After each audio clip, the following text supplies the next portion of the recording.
রাত প্রায় 11টা। শহরের শেষ বাসটা প্রায় ফাঁকা। বৃষ্টি হচ্ছে হালকা। রাস্তা প্রায় নির্জন। এই সময় অর্ণব বাসে উঠল। সে ক্লান্ত ছিল। সারাদিন কাজের পর বাসায় ফিরছে। বাসে উঠে সে দেখল পুরো বাসে মাত্র ৩-৪ জন যাত্রী। এক কোণের সিটে বসেছিল একটি মেয়ে।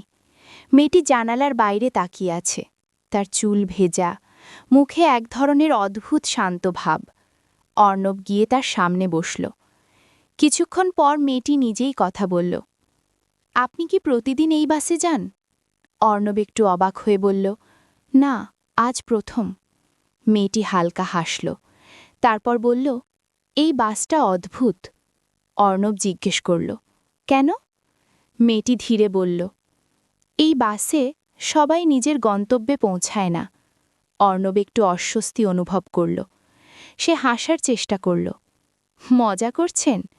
মেয়েটি কিছু বলল না, শুধু জানালার বাইরে তাকিয়ে রইল। কিছুক্ষণ পর বাসটা একটি নির্জন স্টপে থামল। মেয়েটি উঠে দাঁড়াল।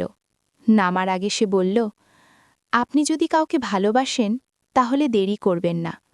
অর্ণব অবাক হয়ে বলল, মানে? মেয়েটি শুধু হালকা হেসে বাস থেকে নেমে গেল। অর্ণব জানালা দিয়ে তাকিয়ে দেখল মেয়েটি ধীরে ধীরে অন্ধকারে মিলিয়ে গেল। বাস আবার চলতে শুরু করল। অর্ণবের কিছুটা অদ্ভুত লাগছিল। সে কন্ডাক্টরকে জিজ্ঞেস করল, এইমাত্র যে মেয়েটা নামল সে কি নিয়মিত যায়?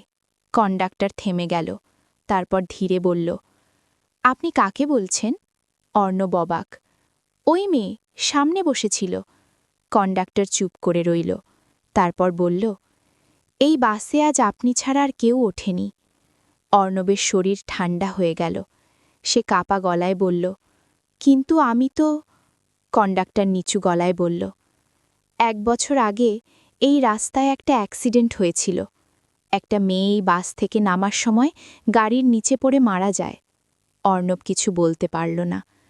তার মাথায় বারবার ঘুরতে লাগল, আপনি যদি কাউকে ভালোবাসেন তাহলে দেরি করবেন না। সেদিন রাতে বাসায় পৌঁছেই সে প্রথম কাজ করল, মাকে ফোন করল।